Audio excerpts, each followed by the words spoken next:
about 8 months, 9 months ago. So that's probably we didn't get a chance to have him come at Tu's retirement. Right, but good that he's here. And you meet often?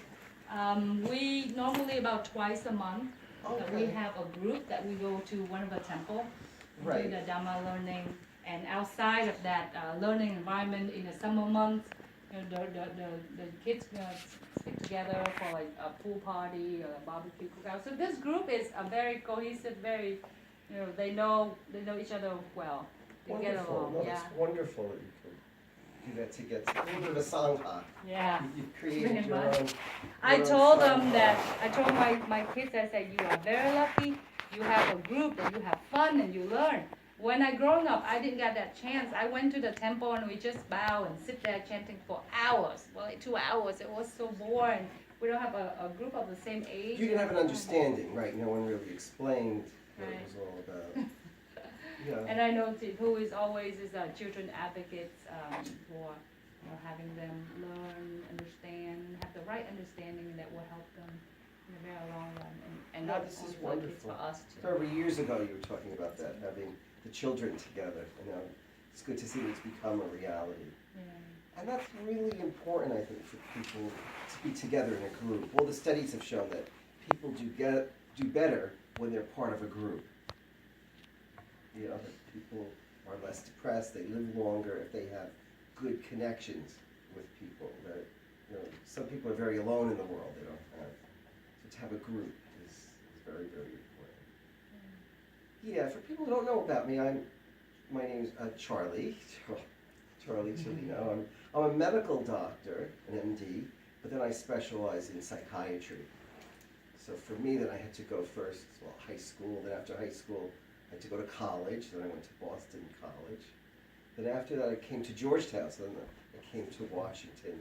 I was here for 8 years. So I did medical school here in Washington.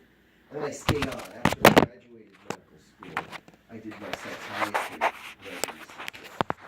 Oh, so you went to Georgetown Medical School? Medical school and the residency. So it's 4 years of medical school and then 4 years of residency. So That's a beautiful school. All those are the local school here, but I haven't really got a chance to go around the campus there. But I've seen some picture that people post. yeah, it's very nice. I Gorgeous enjoyed setting. my years here. At that time, the metro had just opened up. In those days, when I arrived, it only went as far as Roslyn in Arlington.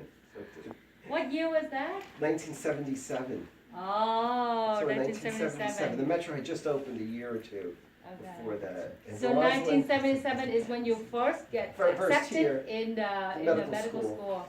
And then I completed everything in 85, so I was here 77 to 85. At that time, that's when many of the Vietnamese were just first starting to come, so there really weren't too many at that time. Like when you said when you first came in the 70s, there was hardly anyone. You were one of the first. 5,000 people in the whole country. Yeah, yeah. So it was good. So then after that, I had an obligation with the National Health Service Corps because they helped pay for my medical school, and then I had to go to an underserved area. Then I went after that to upstate New York. I went to an area where I was the only psychiatrist for like this large area in New York State, very rural. So you served at the health department there? Well, it was the National Health Service Corps, but it was through one of the psychiatric hospitals, and then I worked at a community mental health clinic. But I was the only psychiatrist in that county. So You worked with adolescents? yeah, there I did everything, yes. I worked with adolescents. But in my practice now, I usually 18 up, but a lot of college I do a lot with. I consult now at Fairleigh Dickinson University, and I treat college people. And I deal a lot with depression and anxiety. Some people have a lot of mood swings. Some people it's called bipolar, where they mood swings, but a lot of depression, a lot of anxiety. A lot of what I see is worry. A lot of people are very anxious and they're worrying. And then it could be, we all have anxiety. To live, there's always anxiety. in life, but then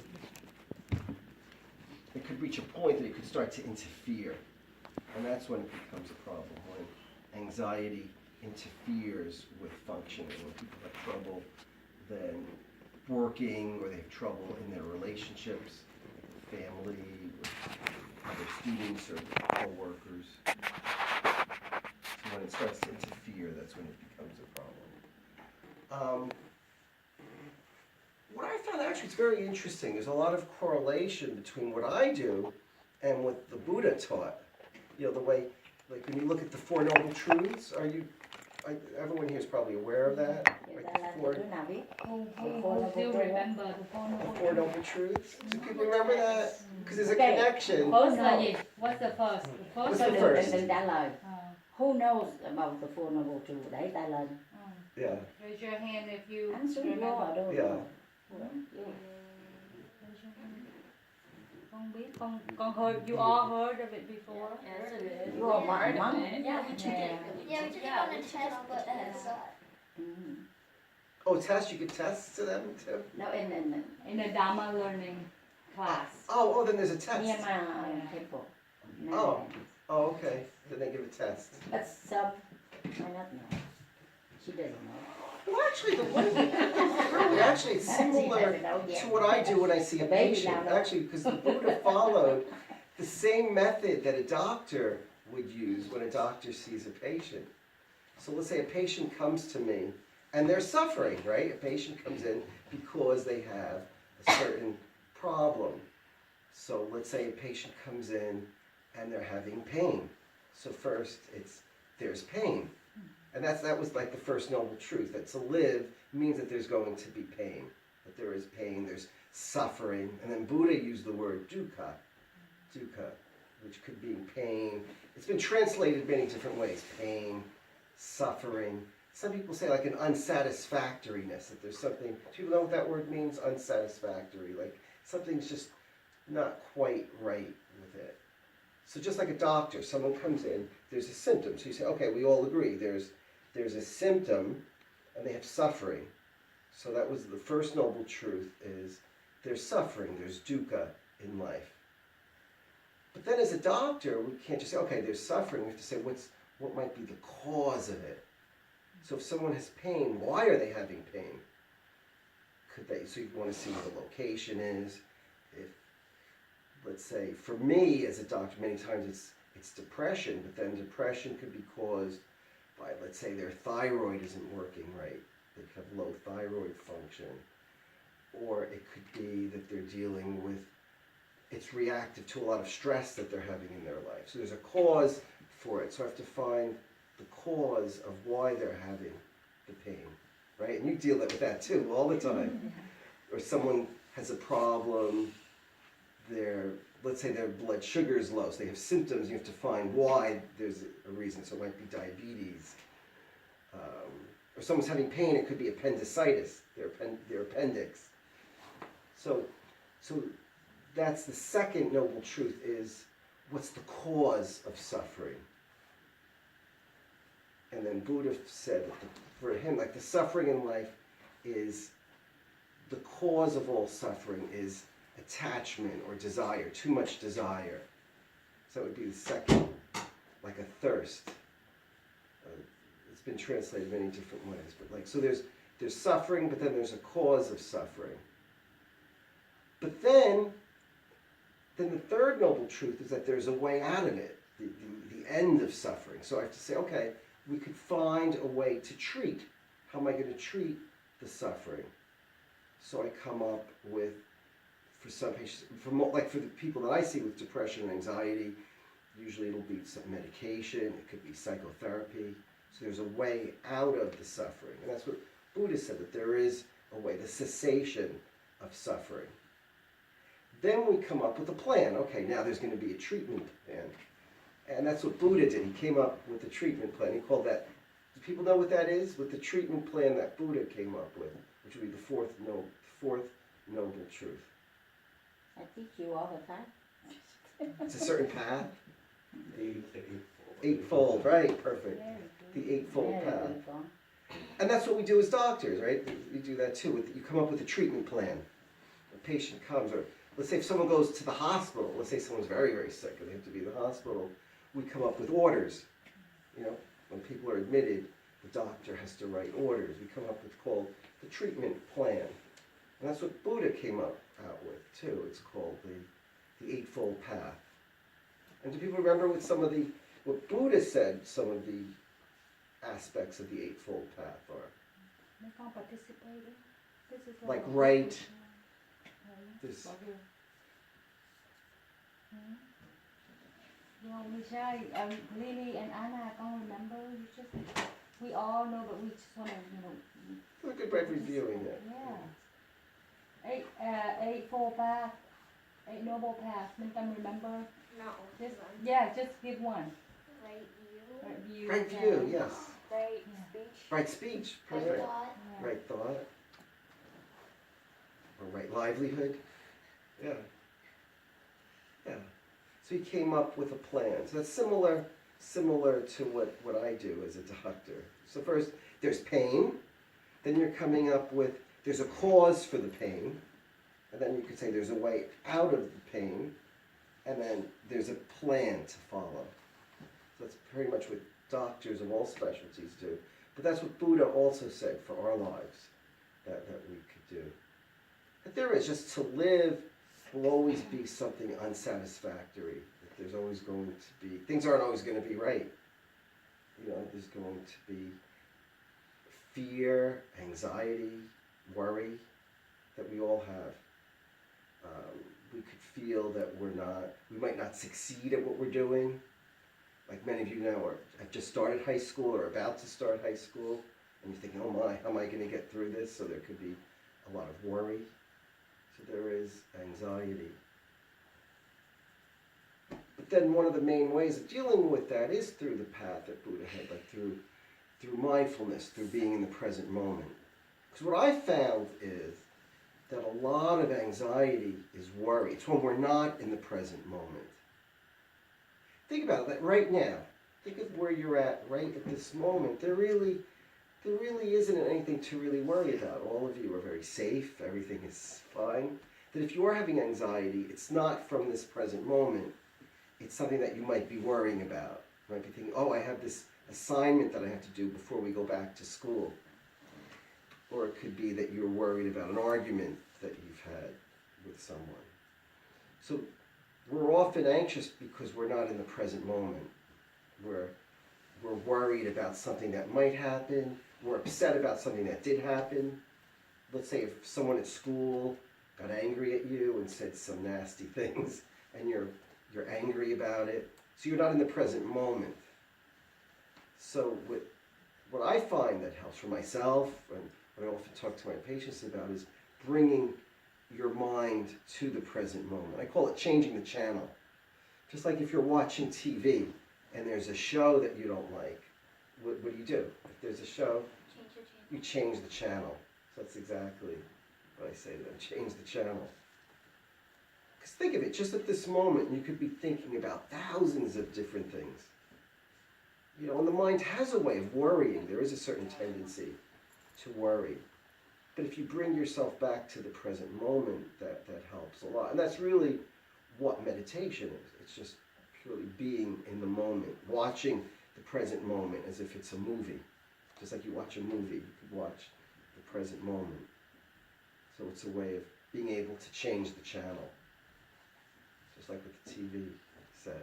I like the way you put it as a changing the channel, because I had a chance to talk to a child a few days ago, and those upset emotion is really bothering, and some child can be sensitive more than others, so that can trigger them more than others. So I suggesting this similar. I said, okay, just go get some water.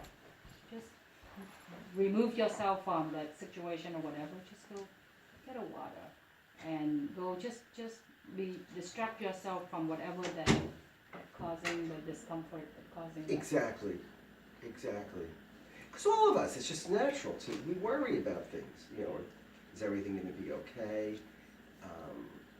am I gonna be cool enough at school, you know, are people gonna think that will they think that I'm silly, or will they accept me? Like, so we worry. But yet, if you're in the present moment, it's rare. It's so rare that in the present moment that there's really danger in the present moment. Now, if there was suddenly an earthquake or something, of course, then in the present moment. But that's so rare. That's so rare that we have a moment, you know, where there's danger in the present moment. Yeah. Let's see. Just show you. Unlock the door.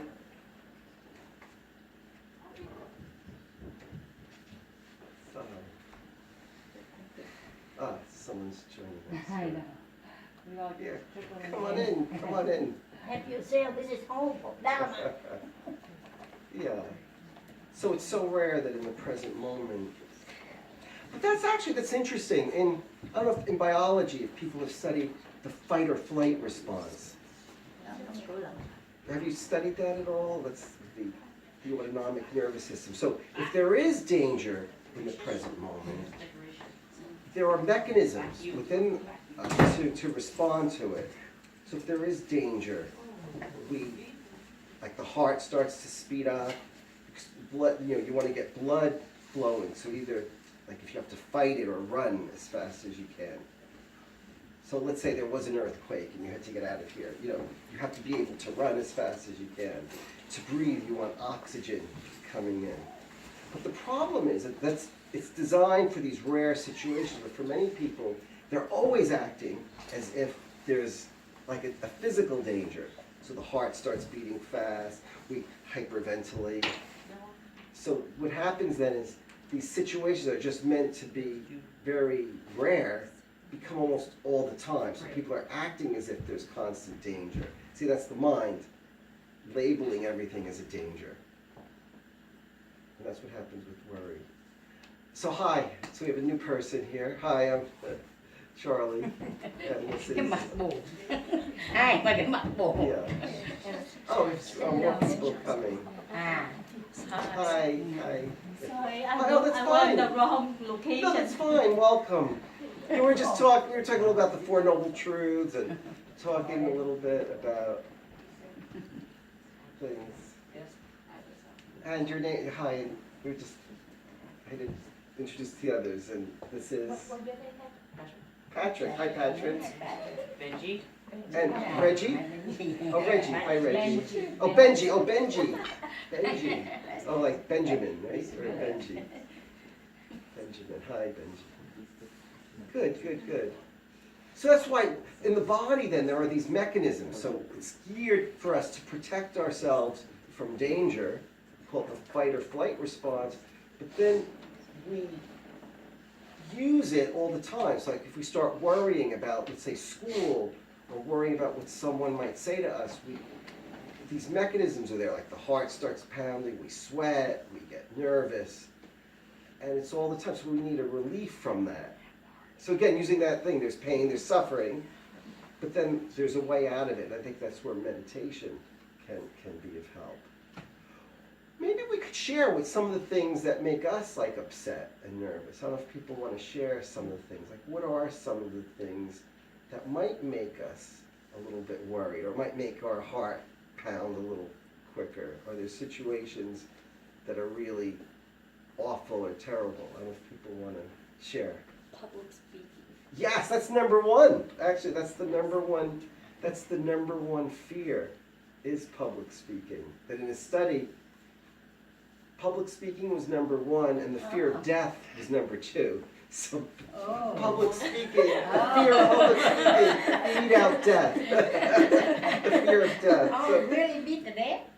I used to, because I remember then in high school, I was involved with public speaking, where I had to, I was part of the forensics team, but I would get nervous. I would throw up, like, before.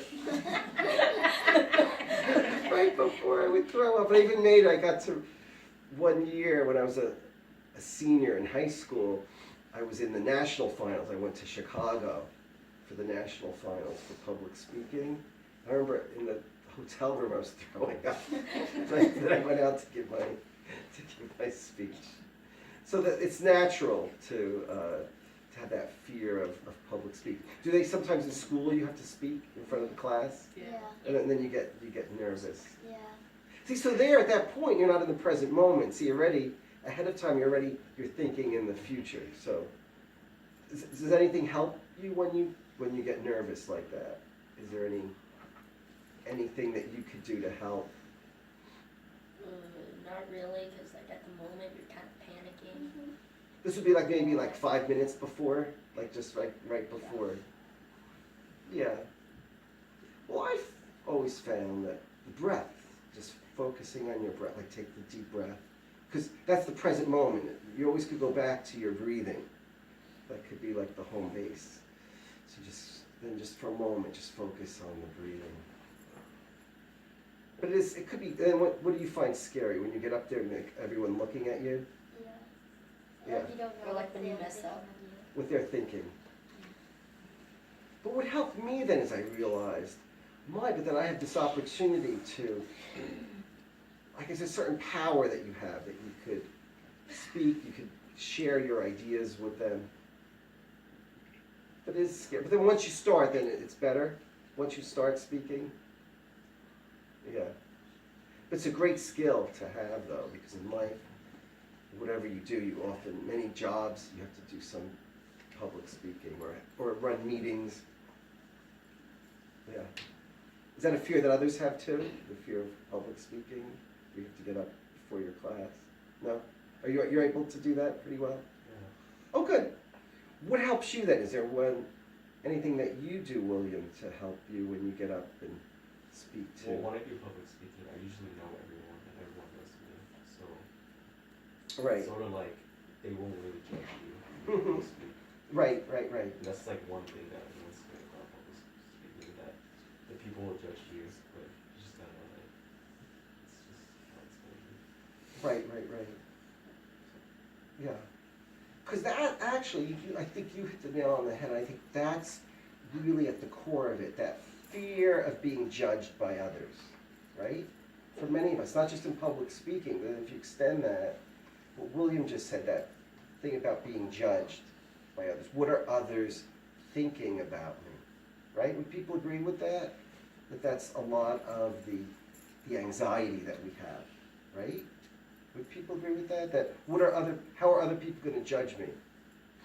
I remember when I started high school, I didn't know anyone because I was the only one from my elementary school that went to the high school that I went to.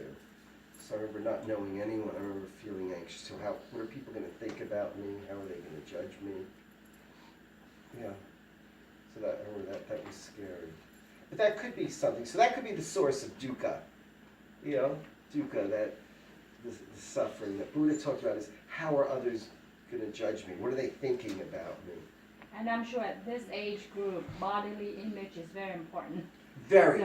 So, That's true. they go to school every day, they think about what to get the clothes, outfits ready for the next day.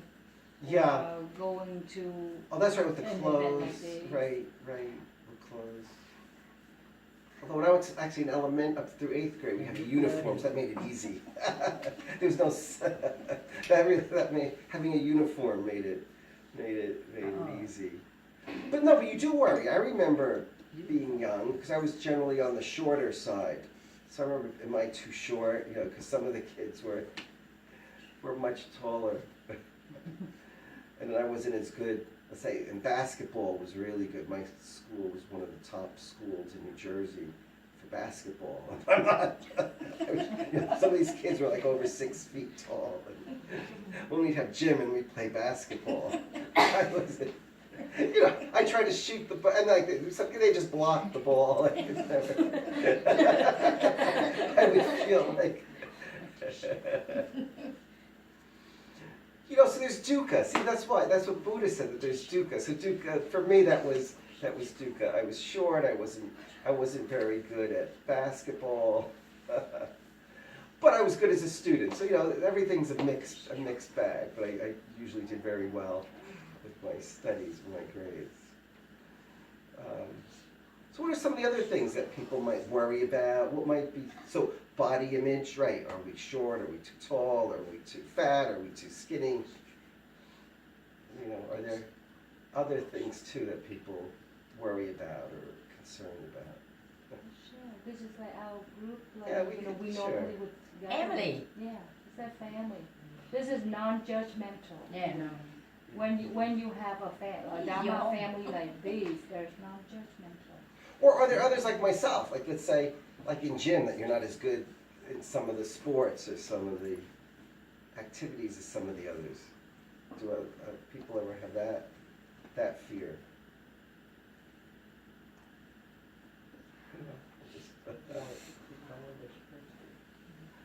So no one's really into, but even like myself, I wasn't as much into the sports. For some reason, in my school, they just made us play, like we'd have to play basketball or football in gym class. Do you have to do that in gym?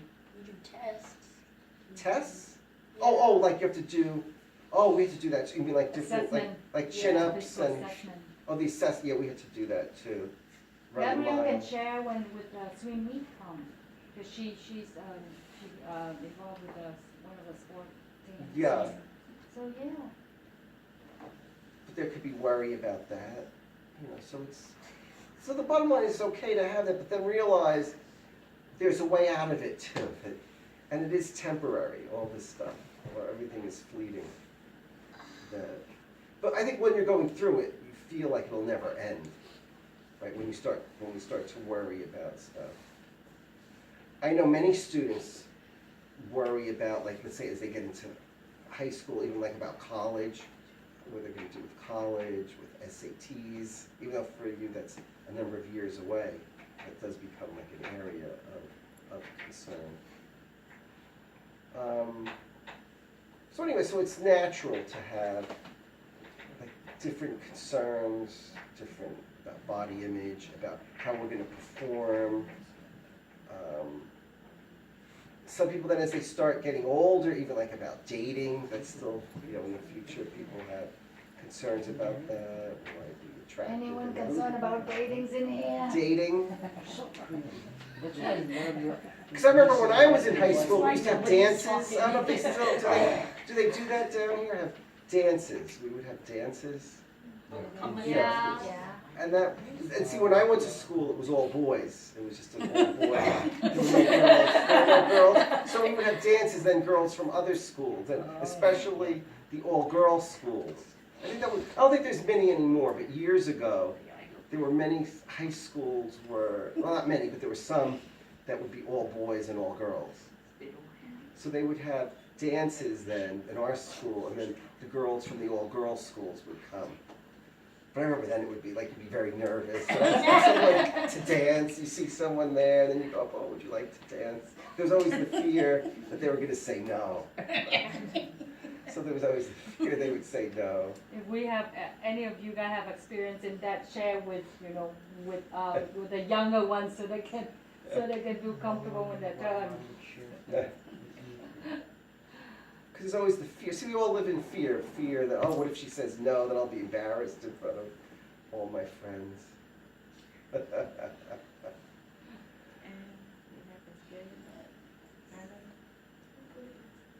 want to walk away from the dance. I see the social media, they get involved, and it's not physical abuse, but we're talking about the social media abuse. It's really growing. Absolutely, that's good that you brought that up. So I want you to share with the kids and see how they can handle. This is a Absolutely, that's a whole new area they didn't have when I went to school. We didn't have imagine life without internet or cell phones. Oh my God. So when I was in, That's attachment no for them as 17th well. century. For No more adults too. kids would be. it was different. It was very different then, yeah. Called 17th century. So no computer, no. We had a wonderful time. But it's true though, with social So media. wonderful. See, years ago, people might, let's say they wrote something bad about you, they might write it on the wall. So there would be graffiti. That would be like, but then that could just be easily erased. But once something's put on the internet, it could go viral. And all of a sudden, thousands of people. 1,000 people input and, you know, comment about it. Yeah. Because I remember once someone said to me that it's like years ago, someone before the internet, you would come home, and once you came home and you closed the door, you were safe. You were safe. But now it could continue if someone's teasing or abuse, and it could continue through social media, through things like Facebook. Are most people involved with Facebook or? We all have Facebook Facebook. old for us. So what things are you using now? Like what would? Instagram. Oh, Instagram. Yes, Instagram. Twist, And tweeting, right? And Twitter. But that's true though, but the point is that there can be, people can write stuff. And I'm sure some mean stuff could be written about people or on Instagram, right? That people, or they could mock, right? A lot of mocking could be done. Where, and are people experiencing that? No? My Or kids have no No. Facebook. Facebook or Twitter, no, or Instagram. Still use Uber, is there a problem with that? Which You one? have an Uber? Nubu? Ooh, Ubu? Ubu is Uvu. like where you can like chat with many Google. of your friends. Oh, Uvu. Google. No, Google. Oh, Google. No, Ubu. Uvu. How do you spell it? Ubu. OOVOO. Oh, I think I have seen that, but I'm not too familiar with it. But I deleted you it. can chat. It's just another Skype itself. so it's like oh, it's a type of Skype. Yeah. Yeah. So it's a form of Skype. But what are people? So what is? Obviously, the positives are it's so convenient. A lot of people could communicate. But what are some of the negatives that people have seen of it? Then? People get carried away. Like in what way? Like what would be an example of that? They can sit and chat for hours, right? Yeah. Oh, okay. So and all of a sudden, then they're in their room and they're at their desk, and it looks like they're studying, but then they're not really Yeah. studying. And then before you realize it, hours have passed. So maybe they started at 7 o'clock at night, and then all of a sudden now it's 10 o'clock, and they haven't even started their homework, Yeah. and it's 10 o'clock, and they were supposed to write some stuff. They had homework to do. They had an assignment that they didn't get done, or their math problems didn't get done. And also, could people get carried away in what they write then? Could they, Yeah. or will they gossip about other people? Yeah, like some people use social media to like gossip and like comment on people's, what is it called? Post. Yeah. Oh, posts on the post. Yeah. Not Yeah. only that, it's eliminate those skills, like interpersonal skill that you talk, because when you write, you develop a different kind of the skill if you're on the phone, if you actually see that person. So somehow, although the message is get across, but the skills that you develop in terms of interpersonal communication, you